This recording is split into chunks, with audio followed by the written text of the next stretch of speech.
ಹೊರಗಡೆ ಇದೆ ಡೆಲ್ಲಿನಲ್ಲಿ. ಅದಕ್ಕೆ ಐ ಆಮ್ ಗೋಯಿಂಗ್. ಅದಕ್ಕೆ ನಾ ಇವ್ರದ್ದು ಕೇಳಿದ್ದೀನಿ, ನಿರ್ಮಲಾ ಸೀತಾರಾಮನ್ ಅವರು ಫೈನಾನ್ಸ್ ಮಿನಿಸ್ಟ್ರು. ಯಾಕಂದರೆ ನಬಾರ್ಡ್ನಿಂದ ನಮಗೆ ಈ ಸಾರಿ ಸಾಲ ಕೊಡ್ತಕ್ಕಂಥದ್ದು ಭಾಳ ಕಡಿಮೆ ಮಾಡಿಬಿಟ್ಟಿದ್ದಾರೆ. ಹೋದ ವರ್ಷ 5,600 ಕೋಟಿ ಕೊಟ್ಟಿದ್ದರು. ಈ ವರ್ಷ 2,340 ಕೋಟಿ, ಅಂದರೆ 58% ಕಡಿಮೆ ಆಗ್ತದೆ. ಅದಕ್ಕೆ ನಿರ್ಮಲಾ ಸೀತಾರಾಮನ್ ಅವ್ರನ್ನ ಭೇಟಿ ಮಾಡಿ, ಈಗ NABARD is coming under finance department, ಅವ್ರಿಗೆ ರಿಕ್ವೆಸ್ಟ್ ಮಾಡೋಣ ಅಂತ ಹೋಗ್ತಾ ಇದ್ದೀವಿ. ಅದು ಒಂದು ಮಾಡ್ತಾ ಇದ್ದೀವಿ.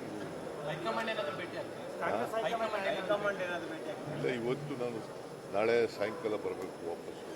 ಟೈಮ್ ಸಿಕ್ಕಿದ್ರೆ ಭೇಟಿ ಮಾಡ್ತೀನಿ.